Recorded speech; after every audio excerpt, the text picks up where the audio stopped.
Muy buenos días, hermanos. ¿Cómo están esta mañana? Bien, bueno, los invito a ir a Santiago, el capítulo 4 esta mañana, y seguimos en nuestra serie sobre hacedores de paz. Y para que los que no sabían, en el sitio web de la iglesia impactobíblico.com están muchas prédicas desde el año 2013 más o menos. Y de hecho es la segunda vez que predico este mensaje aquí, pero obviamente cambia cada vez y uno va creciendo en eso, pero realmente es una bendición esta serie porque vamos aplicando cada semana lo que escuchamos y aprendiendo cómo ser hacedores de paz, cómo vivir de una manera diferente. Y en esta mañana vamos a ver un pasaje muy importante sobre este tema, Santiago 4, el 1 al 12.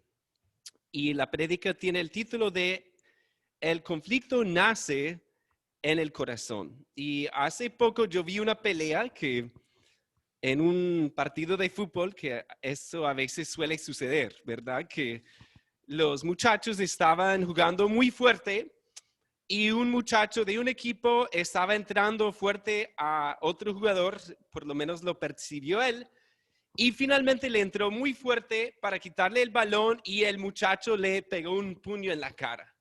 Y ahí se armó una pelea impresionante, porque ya se agarraron los dos, estaban dándose golpes, después otros de este equipo contra ese equipo. El segundo, bueno, el que recibió el puño, levantó al otro y lo tiró sobre la cerca. No. Y yo estaba ahí como, no, eran grandes y yo no tan grande y no sabía qué hacer sino orar. Finalmente, pues se calmaron un poco, pero al final también se gritaban cosas, ¿verdad? Y empezaban a salir y después, no, que otra vez, y bueno. Y la idea no es recordar eso tanto, sino analizarlo bíblicamente. ¿Qué causó ese conflicto?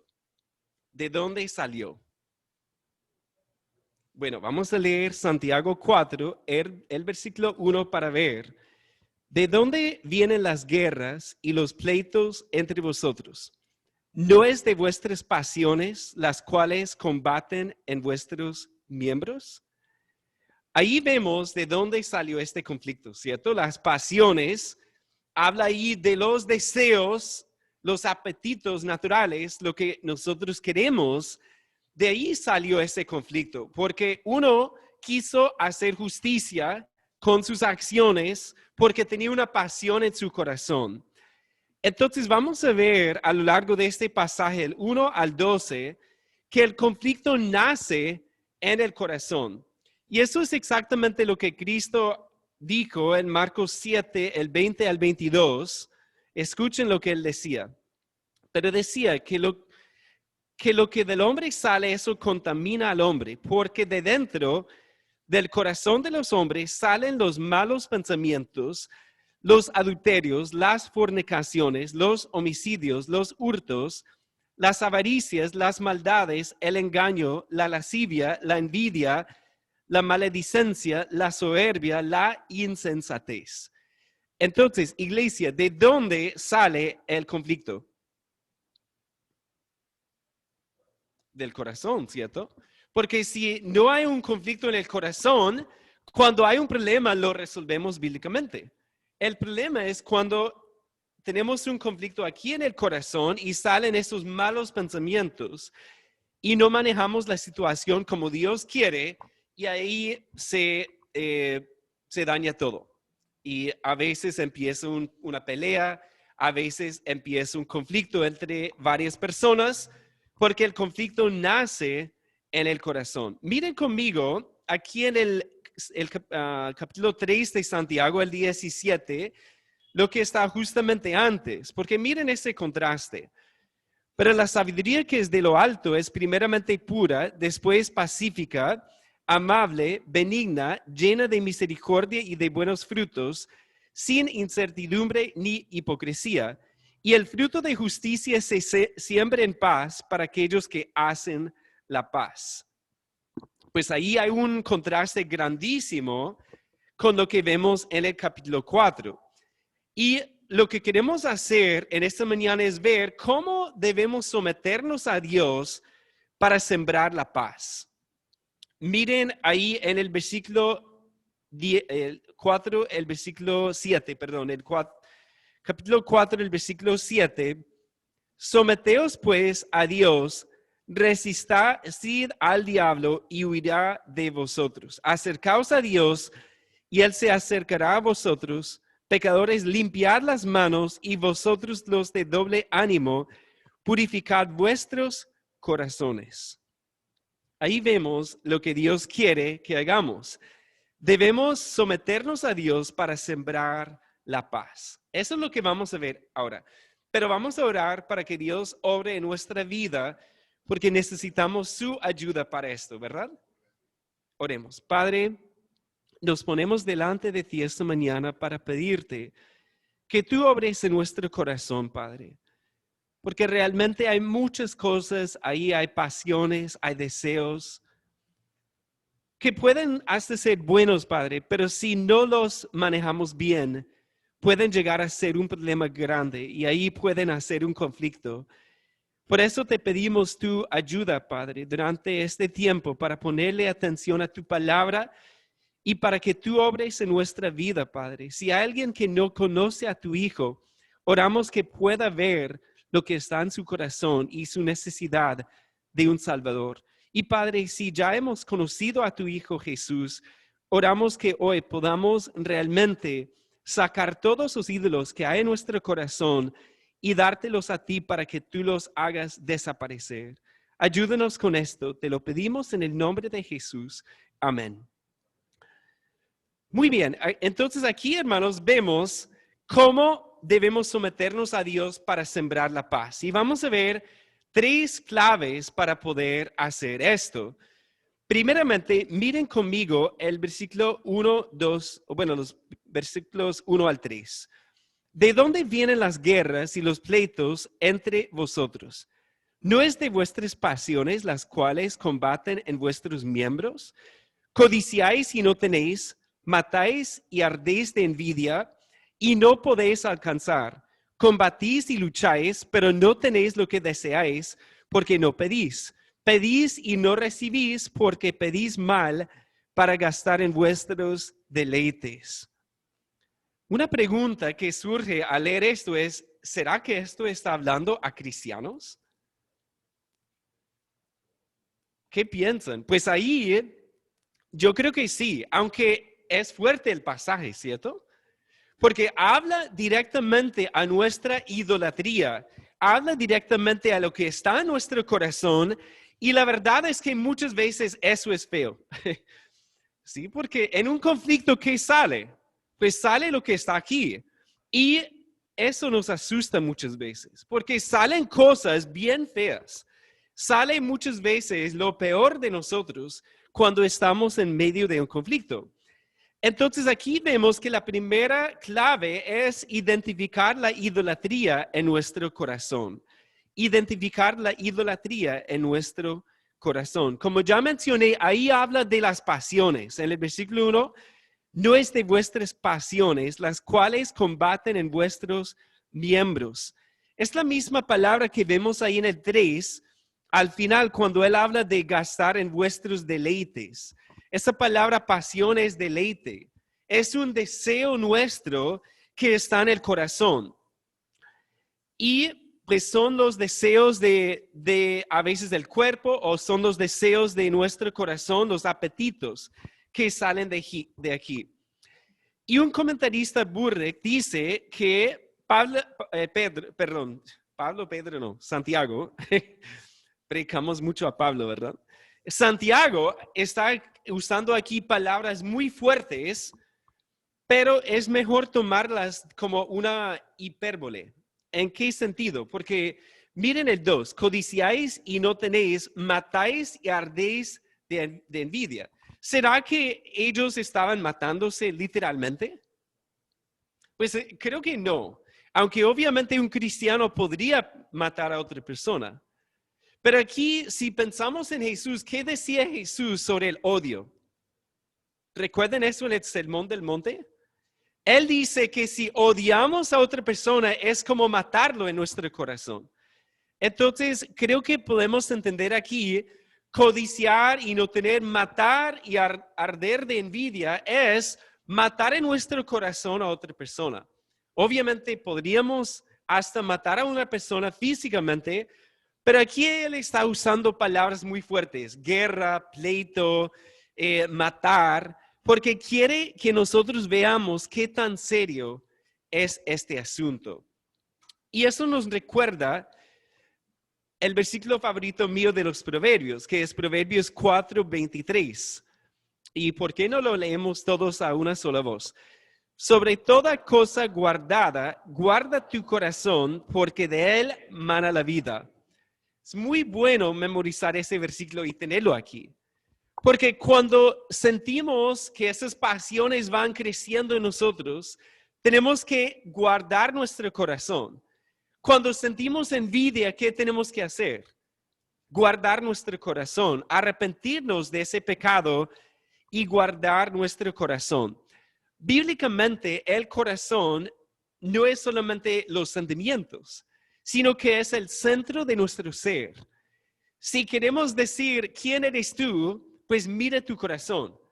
Tu corazón es un reflejo de lo que tú eres y es el centro de tu ser, bíblicamente hablando. Así que cuando habla de guardar el corazón, habla de guardar el centro de nuestro ser. Porque de ahí surge el conflicto y de ahí salen los ídolos. Los deseos de nuestro corazón pueden revelar nuestra idolatría. Ahora, cuando pensamos en un ídolo, ¿en qué pensamos normalmente? Pues miremos la definición de la Real Academia. Dice dice imagen de una deidad, objeto de culto, o persona o cosa amada o admirada con exaltación. Así dice ídolo. Pero bíblicamente hablando, el concepto es mucho más amplio. Y miren aquí la definición de un ídolo. Ahí dice que un ídolo es cualquier cosa, persona o cosa aparte de Dios, de la cual dependemos para sentirnos felices, satisfechos y seguros. Cuando nosotros buscamos la felicidad, ¿en quién debemos buscarla? En Dios, ¿cierto? Él nos da muchas cosas para hacernos felices, pero si no encontramos nuestra felicidad en Él, vamos a estar decepcionados. Si buscamos nuestra satisfacción en otra cosa diferente que Dios, eso es un ídolo. Y si buscamos nuestra seguridad en otra cosa diferente a Dios, también es un ídolo. Es cualquier cosa con la cual hacemos eso. Entonces pueden ser muchísimas cosas. Miren el versículo 3 para ver un ejemplo. Pedís y no recibís porque pedís mal para gastar en vuestros deleites. Ahí, ¿cuál sería el ídolo? Pues el deleite de uno. Que uno está pensando no en Dios, sino en ese deleite. Y en vez de decir, Dios, yo quiero deleitarme en ti, está deleitándose en algo. Puede ser algo físico, puede ser algo emocional, puede ser una persona, puede ser el dinero, puede ser muchas cosas. Pero es algo que está reemplazando a Dios en nuestra vida. Ahora, hermanos, ojalá yo hubiera sabido esto muchísimo antes. Porque como joven yo no sabía esto. Y yo tenía un montón de ídolos. Y yo podría hablar de varios, ¿cierto? Por ejemplo, con mis estudios, las buenas notas eran un ídolo para mí. Yo vivía para sacar buenas notas. Y si no sacaba una buena nota, ¿qué pasaba? Me deprimía, me desanimaba, me enojaba. Y todo eso el centro era el orgullo mío, de poder sacar una buena nota. Y yo no pensaba mucho en Dios, yo pensaba en ese ídolo. Igual con muchos otros ídolos. ¿Por qué queremos tener amigos en vez de entender que el mejor amigo es Jesucristo? O sea, está bien querer amigos, pero cuando ese amigo toma más importancia que el Señor Jesucristo, ya hay un problema. Si le hacemos caso más a nuestro amigo que al Señor Jesús, ¿qué es ese amigo? lamentablemente es un ídolo, ¿sí? Y es difícil decirlo, pero es importante. Si entendemos eso, nos va a ahorrar muchísimo trabajo en nuestra vida. Pues Ken Sande en su libro Pacificadores dice que la raíz de los conflictos es deseos no satisfechos en nuestro corazón. Y él sigue diciendo que los deseos no satisfechos tienen el potencial de meterse cada vez más profundamente en nuestro corazón. Entonces tenemos un deseo y puede empezar como algo bueno, pero cuando no está satisfecho el deseo, puede meterse más profundamente hasta llegar a ser un ídolo. Y él menciona algunos ejemplos. Miren estos ejemplos. Trabajo duro toda la semana, ¿no me merezco un poco de paz y tranquilidad cuando llego a la casa?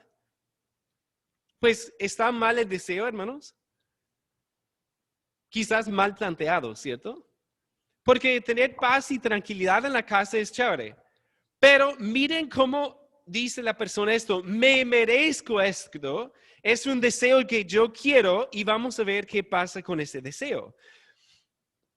Otro ejemplo, solamente quiero que mis hijos se lleven bien y que trabajen duro en sus estudios. ¿Está mal el deseo? Pues quizás esa palabra es solamente, ¿cierto? Porque queremos eso, pero es un deseo que puede llegar a ser un ídolo si no lo entendemos bien. ¿O qué tal este otro ejemplo? Gasto mucho tiempo manejando nuestro presupuesto. Un computador nuevo podría ahorrarme muchas horas de trabajo. ¿Está mal el deseo? No, ¿cierto? Pues desear un computador nuevo no es un mal deseo. Pero ¿qué hacemos con ese deseo? O otro ejemplo, solo quiero tener el tipo de intimidad que Dios diseñó para el matrimonio. ¿Está mal el deseo? No como tal, pero cuando empieza a tomar un lugar incorrecto, ya puede convertirse en un ídolo. Y otro ejemplo que yo pensé, estudié mucho para este examen, me merezco una buena nota. Pues ahí estoy pensando en un deseo mío que puede ser un buen deseo, pero la forma de entenderlo no. Y finalmente vi este ejemplo en internet, me merezco un amor de película. Bueno, suena chévere, ¿no? Me merezco un amor de película. El problema ahí es decir, me merezco, porque es chévere tener un amor de película, pero cuando ese amor o ese deseo toma el lugar de Dios, ya hay un problema. Porque ¿quién es soberano sobre nuestra vida? Pues Dios, ¿ok? Espero que estemos entendiendo muy bien lo que estamos viendo aquí. Bien, él dice también, cuanto más queremos algo, más pensamos que lo necesitamos y que nos lo merecemos. Y hermanos, aquí si miramos nuevamente los versículos, el 2, por ejemplo, codiciáis y no tenéis, matáis y ardéis de envidia y no podéis alcanzar, combatís y lucháis, pero no tenéis lo que deseáis porque no pedís. Miren ahí cómo funciona, porque eso de codiciar, ¿qué es? Es un deseo no satisfecho que nos lleva a un pecado, ¿cierto? Porque la cosa en sí no necesariamente es mala, porque él dice, no tenéis porque no pedís. Y me gustó mucho lo que él decía también. Él decía, bueno, no, otro comentarista, Thomas Constable, decía que la única manera de obtener satisfacción es pedírsela a Dios. Es lo que dice el versículo 2. No tenéis lo que deseáis porque no pedís. Y en eso tenemos que someternos a la voluntad de Dios, porque Él es soberano sobre nuestras vidas. Muy bien, entonces cuando habla de codiciar, ¿cuál es la diferencia entre la codicia y un deseo? Es una pregunta que nos hacemos a veces. ¿Estoy codiciando esto o simplemente lo deseo? ¿Cuál es la diferencia? Pues creo que tenemos que hacernos la pregunta otra vez. ¿En quién encontramos nuestra felicidad, nuestra satisfacción y nuestra seguridad? Y si deseamos esa cosa para tener eso, ya es un ídolo y ya es codicia. Es decir, que el deseo ha tomado proporciones incorrectas. Se ha crecido tanto que ya no lo estamos entendiendo bíblicamente y no estamos guardando nuestro corazón, como dice Proverbios 4:23. Cuando traemos esto a colación con respecto a un conflicto, miren su definición de un conflicto otra vez. Un conflicto es una diferencia en opinión o propósito que frustra las metas o los deseos de alguien. ¿Ok? Ahora, ¿qué pasa si tengo un ídolo en mi corazón?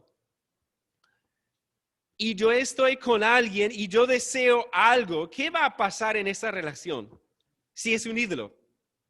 Ciertamente va a ser una lucha, ¿cierto? Porque eso va a salir de mi corazón y va a afectar a esa otra persona.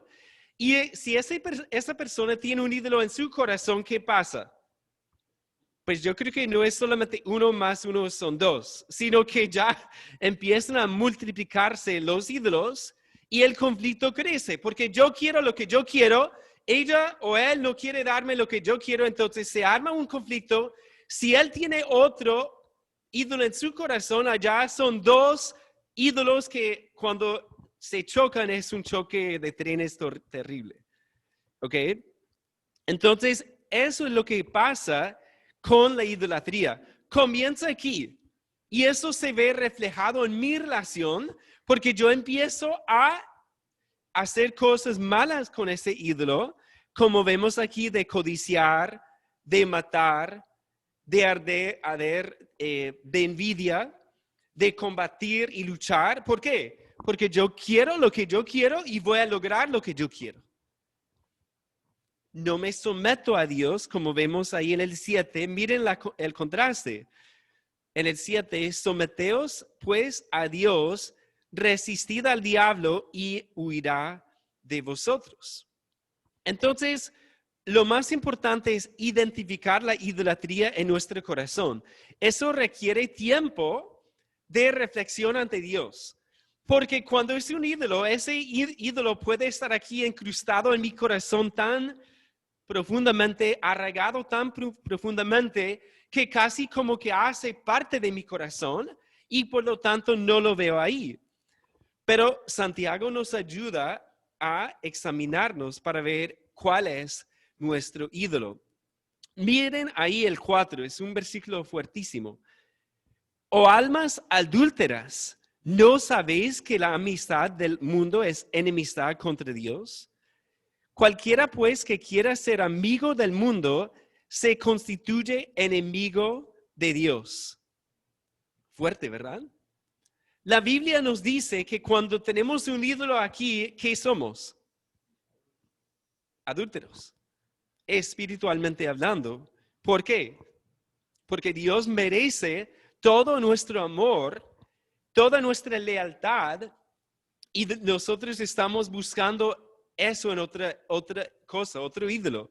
Estamos buscando la satisfacción en otro lugar. Y él dice que eso es enemistad contra él. Miren el 5. ¿O pensáis que la Escritura dice en vano, el Espíritu que él ha hecho morar en nosotros nos anhela celosamente? Bueno, ese versículo es el más complejo del pasaje y me gusta cómo traduce la Nueva Traducción. Miren cómo traduce ahí, que creo que es un poco mejor, que dice, o creen que la Escritura dice en vano que Dios ama celosamente al Espíritu que hizo morar en nosotros. Y ahí cuando habla de Espíritu, puede estar hablando del Espíritu Santo. Podríamos poner una E en mayúscula ahí, porque si hemos creído en Cristo, nos ha dado su Espíritu, ¿cierto? Entonces, si el Espíritu está aquí, ¿qué quiere Dios? Pues quiere que honremos a su Espíritu, ¿verdad? Y Él anhela celosamente al Espíritu que hizo morar en nosotros, ya sea el Espíritu humano o el Espíritu Santo. Lo que quiere decir es que cuando nosotros vamos tras otras cosas, nosotros estamos siendo infieles a Dios y Dios nos anhela con celos. Porque los celos no, bueno, casi siempre son malos, Pero cuando la palabra dice que Dios es celoso, eso no está mal. ¿Por qué es celoso Dios? Porque Él sabe que debemos encontrar nuestra satisfacción solamente en Él. Si vamos tras un ídolo, Él sabe que ese ídolo, ¿qué nos va a hacer? Nos va a hacer daño. Porque un ídolo no satisface, no da felicidad finalmente y no nos da seguridad. Y nosotros ponemos nuestra confianza en ese ídolo y Dios dice, no, mi hijo, no hagas eso porque en ese ídolo no hay nada bueno.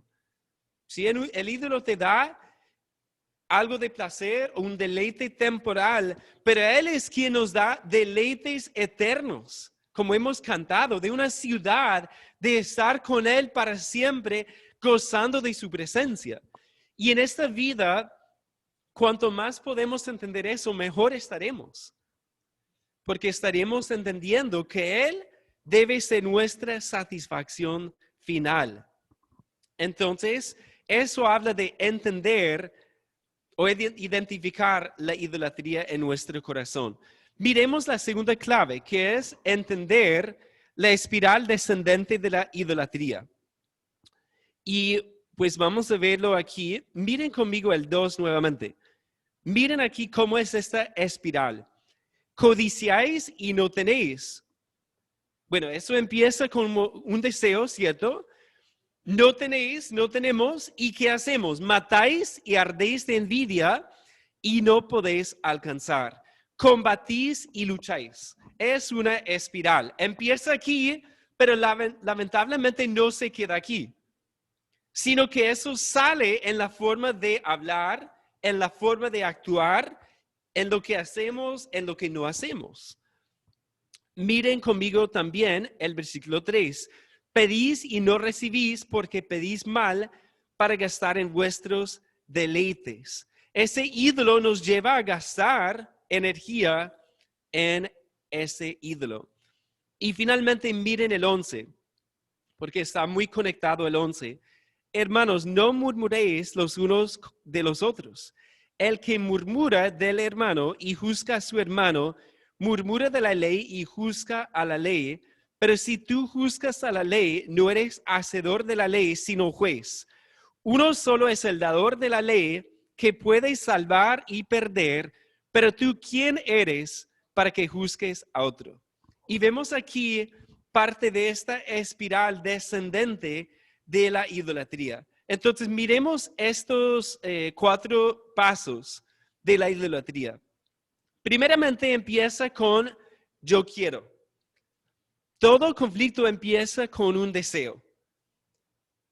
Yo quiero algo, esta otra persona no me lo está dando, entonces, bueno, ahí empezamos con la idolatría. Algunos deseos son malos de por sí. Por ejemplo, la venganza, la envidia, la lujuria. Son deseos que de por sí son malos, ¿cierto? Hay otros deseos que en sí no son malos. Como vimos, algunos deseos anteriormente no son malos en sí, sino que son deseos que tenemos que manejar. Sobre toda cosa guarda tu corazón porque de él mana la vida. Tenemos que manejarlos. Si yo, pues siempre uso la mano, ¿cierto? Si yo quiero algo, yo debo decir, ok, Dios, yo te lo voy a pedir. Si tú quieres darme esto, mi mano está abierta y lista para recibir. Pero yo no puedo hacer esto con mis deseos. Si no recibo esto, Dios, ¿cierto? Y eso es lo que pasa cuando nosotros no controlamos nuestros deseos. Y nuevamente, puede ser la cosa más boba, ¿cierto? En mi caso, yo quiero tener tranquilidad. Bueno, es un deseo. Pero si no me dan tranquilidad, ya paso al siguiente nivel, que yo exijo la tranquilidad.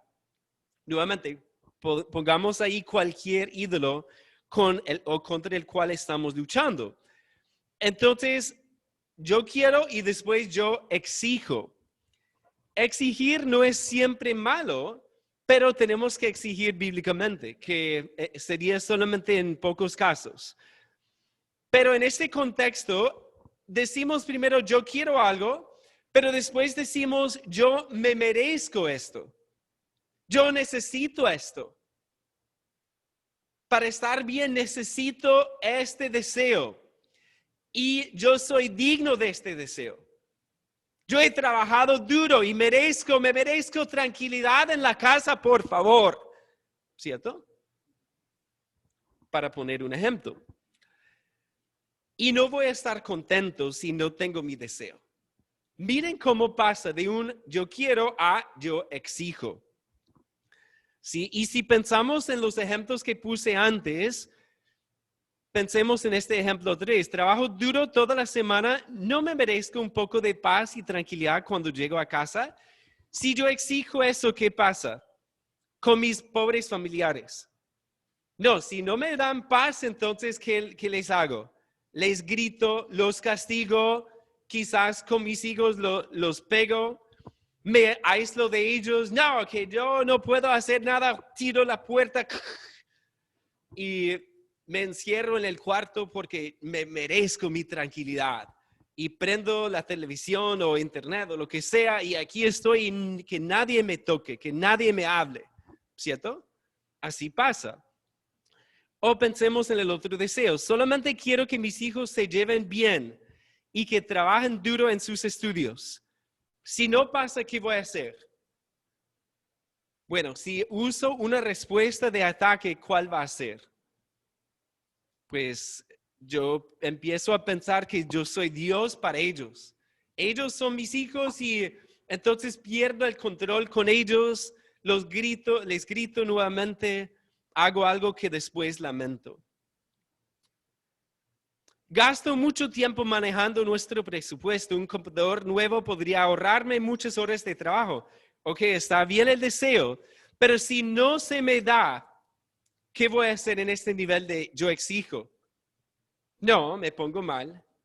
¿Sí? Si no me dan un computador, wow, van a tener que manejar un monstruo en la casa, porque ya esto lo voy a exigir. Tenemos que quitar del presupuesto de otro lado y vamos a tener, o voy a tener mi computador. Quizás trato mal a mi esposa o al esposo, me enojo contra Dios. Si no recibo el computador, Dios es malo. Es tacaño conmigo que me lo merezco, ¿cierto? Y estoy poniendo algunos ejemplos para que piensen, porque puede ser cualquier cosa. Si de pronto ustedes dicen, no quiero un computador, sino que quiero X cosa. Ok. Solo quiero tener el tipo de intimidad que Dios diseñó para el matrimonio. Bueno, ahí si uno es soltero, ¿qué hace? Pues empieza a tomar malas decisiones porque exige esa intimidad. O en el matrimonio uno puede obligar a la pareja a hacer cosas a la fuerza que no está bien. Entonces vemos ahí con todos esos deseos se convierten ya en ídolos cuando empezamos a exigirlos. Y hay otro paso, yo juzgo. Cuando las personas no nos dan lo que queremos, ¿qué hacemos? Miren el 11 otra vez. Hermanos, no murmuréis los unos de los otros. El que murmura del hermano y juzga a su hermano, murmura de la ley y juzga a la ley. Pero si tú juzgas a la ley, no eres hacedor de la ley, sino juez. ¿Qué pasa con ese nivel? Ya yo quiero algo, lo he exigido, pero no ha resultado. Y ya como no me van a dar lo que yo quiero, yo voy a juzgarlos. Cuando se trata de la iglesia, por ejemplo, no. Es que en esa iglesia son todos malos creyentes. ¿Cierto? Malos. Porque no me va, bueno, nunca decimos es porque no me dan lo que quiero. Pero en el corazón está el ídolo. Entonces los juzgamos. En el matrimonio también. No, es que mi esposa o mi esposo es su culpa. Es que realmente si viviera para Dios, me daría lo que yo quiero. Y empezamos a murmurar también, a hablar mal a espaldas de los demás, porque no están dándome lo que yo quiero. Y finalmente yo castigo.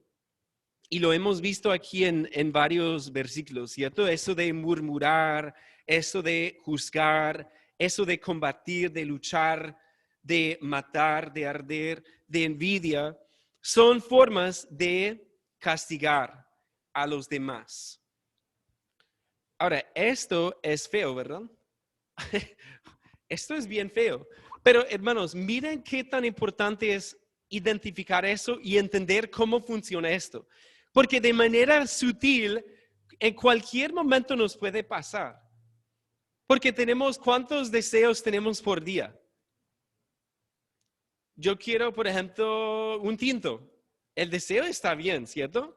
Se me daña la cafetera en ese momento preciso. Si yo exijo, ¿qué hago? La tiro y me enojo. No, qué cosa que uno no puede siquiera tener un buen tinto ya, ¿cierto? Y ya empiezo a castigar a mi familia porque no pude tomar mi tinto. Por una bobada, ¿cierto? Y así es en familia, que hay roces de este tipo todo el tiempo porque tenemos miles de deseos cada día. Pero ¿qué hacemos con ese deseo? Si dejamos que ese deseo llegue al punto de exigirlo, de juzgar, de castigar, ya se pone el conflicto bastante feo, porque estamos cayendo en esa espiral descendente. Bueno, hemos hablado de la familia, de nuestros padres, los que viven en casa, que esto puede pasar fácilmente. Con los papás también, en la iglesia puede pasar. Y miren Proverbios 6, 16 al 19. Aquí vemos realmente formas de castigar. 6 cosas aborrece Jehová y aún 7 abomina su alma: los ojos altivos, la lengua mentirosa, las manos derramadoras de sangre inocente, el corazón que maquina pensamientos inicuos. Ahí vemos el corazón, ¿cierto? Los pies presurosos para correr al mal, el testigo falso que habla mentiras y el que siembra discordia entre hermanos. ¿Y qué dice Dios sobre esas cosas? ¿Qué dice el versículo? Dios las aborrece. Dios las aborrece. Pero salen aquí y pensamos que es algo tan inocente. No, es solamente un deseo mío. Pero ese deseo, si no lo controlamos como Dios quiere, se convierte en algo bien feo que Dios aborrece. Ahora, hemos visto entonces la primera clave, ¿cuál era? Identificar la idolatría en nuestro corazón. La segunda clave, ¿cuál era? Entender esa espiral descendente. Pero tenemos que terminar este mensaje bien, ¿cierto? Porque ahorita estamos todos deprimidos con esto, porque cuando sacamos la idolatría del corazón es algo bien feo. Y yo creo que por eso no nos gusta confesar nuestros pecados. Eso es de lo más difícil. Admitir lo que está aquí es de lo más difícil. Por ejemplo, ¿quién quiere confesar la envidia? Qué feo. ¿Quién quiere confesar el deseo de controlar a los demás? Nadie quiere. Pero el pasaje, gracias al Señor, no termina así. Miren el 6 al 10 para ver la tercera clave, la más importante. Pero Él da mayor gracia. Por esto dice: Dios resiste a los soberbios y da gracia a los humildes. Someteos pues a Dios, resistid al diablo y huirá de vosotros. Acercaos a Dios y Él se acercará a vosotros. Pecadores, limpiad las manos, y vosotros los de doble ánimo, purificad vuestros corazones. Afligíos y lamentad y llorad, vuestra risa se convierte en lloro y vuestro gozo en tristeza. Humillaos delante del Señor y Él os exaltará. Aquí la tercera clave es sacar la idolatría de nuestro corazón. Y quizás una mejor palabra sería arrancar. Porque yo pienso que eso es como, bueno, en la iglesia una vez predicamos una serie que se llamaba Arrancando Maleza. Y yo pienso que un ídolo es como arrancar una maleza bien grande que está bien profunda en la tierra y jalar con toda nuestra fuerza para arrancar y sacar esa raíz de esa idolatría. Y eso cuesta muchísimo. Eso duele. Pero miren aquí qué tan bonito es lo que Dios dice aquí. Él habla ahí de ser humilde, ¿cierto? En el 6, Dios resiste a los soberbios y da gracia a los humildes. Lo primero es reconocer que somos idólatras. Reconocer que tenemos un ídolo aquí. Por ejemplo, con la impureza. Tenemos que reconocerlo. ¿Sí? Tener el valor de decir, estoy luchando con este ídolo y tenemos que reconocerlo y arrepentirnos de él. Habla aquí de arrepentimiento verdadero. Miren ahí el 9. Afligíos y lamentad y llorad. Vuestra risa se convierte en lloro y vuestro gozo en tristeza. Cuando vemos el pecado aquí, ¿qué nos debe hacer eso? Nos debe afligir, hermanos. ¿Sí? Porque eso de estar riéndonos de nuestro pecado, imagínate que tengo este ídolo aquí, qué chistoso, ¿verdad? No. Allí vemos que la risa debe convertirse en lloro y vuestro gozo en tristeza. Y de hecho, ¿cómo pasa esto? Pues el Espíritu Santo, al escuchar de tu idolatría, ¿qué hace el Espíritu Santo? Empieza a martillar en tu corazón y dices, wow, realmente estoy mal. Realmente tengo un ídolo aquí. Realmente tengo un deseo que se ha convertido en un ídolo y estoy buscando mi satisfacción en esa cosa que no es Dios. Dios, perdóname. Perdóname. Y aquí habla de someternos a Dios, de acercarnos a Dios. Miren el 8, hermanos. Qué tan bonito. Acercaos a Dios y Él se acercará a vosotros. Es una promesa. Es una promesa. Porque no hay ningún justo en la tierra. Hay uno solo que ha vivido. ¿Cómo se llama? El Señor Jesucristo. Y Él vivió una vida perfecta sin ningún ídolo en su vida para ir a esa cruz para pagar por nuestros ídolos. Para derramar su sangre. Y ustedes saben que un pecado requiere el derramamiento de sangre. Porque Él tuvo que dar su vida inocente para quitarnos los ídolos. Y vemos aquí en el 8, pecadores, limpiad las manos y vosotros los de doble ánimo, purificad vuestros corazones. ¿Cómo podemos purificar el corazón? Solamente a través de Jesucristo. Solamente a través de su sacrificio perfecto en esa cruz. Porque Él murió por todos nuestros ídolos en esa cruz. Por los tuyos y los míos.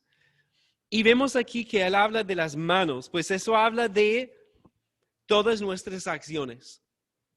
Todo lo que hacemos que va en contra de su voluntad. También habla aquí del corazón, ¿cierto? Vosotros los de doble ánimo. Eso de doble ánimo habla de ser una persona de dos almas, literalmente, de dos corazones, de doble faz, de no ser una persona recta, íntegra, sino de tener una vida de mentira, una fachada que la gente ve. Cuando hay un mundo de ídolos aquí y la gente ve otra cosa. Pero hay una forma de limpiarnos y es a través de Jesucristo. Ahí, cuando confesamos nuestros pecados, Él es fiel y justo para perdonarnos y para limpiarnos de toda nuestra maldad. Primera de Juan 1:9 lo dice. Y aquí vemos que cuando nos arrepentimos y creemos en el Hijo, Él nos limpia. Y después de conocer a Cristo es igual. Tenemos que purificar nuestro corazón solamente a través de Cristo, a través del arrepentimiento y la confesión de nuestro pecado. Entonces, ¿qué tiene que ver esto con los conflictos? Pues nuevamente tiene todo que ver. Porque si cada uno está luchando con su idolatría como Dios quiere, la identificamos, entendemos cómo funciona y nos limpiamos de esa idolatría a través de Cristo, ya vamos a vivir en paz con los demás. Porque cuando vemos el ídolo aquí, ¿qué hacemos? Lo confesamos y tenemos la valentía de decirle a la otra persona también. Cuando yo he pecado contra mis hermanos, en Cristo yo puedo confesarlo, ¿cierto? Cuando he pecado contra mi esposa, por el valor que me da Jesucristo, yo lo puedo confesar y abandonar. Porque cuando hacemos eso, encontramos misericordia en Cristo Jesús. Entonces, examinémonos con algunas preguntas. Estas preguntas nos pueden ayudar a pensar en nuestra vida. ¿Cómo estoy castigando a los demás? Si yo estoy castigando a los demás, ¿qué muestra de mi corazón? ¿Qué hay aquí? Pues hay un ídolo y yo debo confesarlo, ¿cierto? Si yo estoy juzgando a los demás también, muestra que hay un ídolo en mi corazón. Bueno, otra pregunta, ¿qué quieres realmente? ¿Qué quieres en tu vida? ¿Qué es lo más importante para ti en tu vida? Ahí, ¿cuál sería la respuesta bíblica? Yo quiero agradar a Dios. Yo quiero encontrar mi satisfacción en el Señor Jesucristo por encima de todas las cosas. Si me hacen maldades, yo quiero encontrar mi satisfacción y mi confianza en Cristo Jesús para poder amar como Cristo me ha amado a mí. Entonces eso nos ayuda a ver cuál es nuestro ídolo. Y la pregunta más importante es si he recibido la salvación y he recibido un corazón nuevo de Dios. Porque cuando confiamos en Cristo, cuando creemos en Él, Dios nos da un corazón nuevo. Un corazón nuevo, y con ese corazón nuevo ya puedo o podemos agradar a Dios. Entonces miren una vez más el versículo 8, acercaos a Dios y Él se acercará a vosotros. Pecadores, limpiad las manos, y vosotros los de doble ánimo, purificad vuestros corazones, afligíos y lamentad y llorad. Vuestra risa se convierte en lloro y vuestro gozo en tristeza. Y obviamente cuando se convierte en tristeza, Dios después la convierte en gozo, porque hay gozo en Cristo Jesús. Entonces voy a invitar al pastor Alfredo a venir esta mañana para orar por nosotros. Dice el texto que Él nos da mayor ayuda con su gracia. Cierre sus ojos y tomemos en cuenta lo que hemos escuchado esta mañana. Piense en su vida, piense quizás en lo que ha ocurrido esta semana, en la forma que usted está viviendo, respondiendo a las luchas. Evalúe en este momento sus deseos. ¿Qué es lo que le molesta? ¿Qué es lo que lo irrita? ¿Qué es lo que impide que usted sea un creyente que luce como un hijo de Dios, que ama a Dios?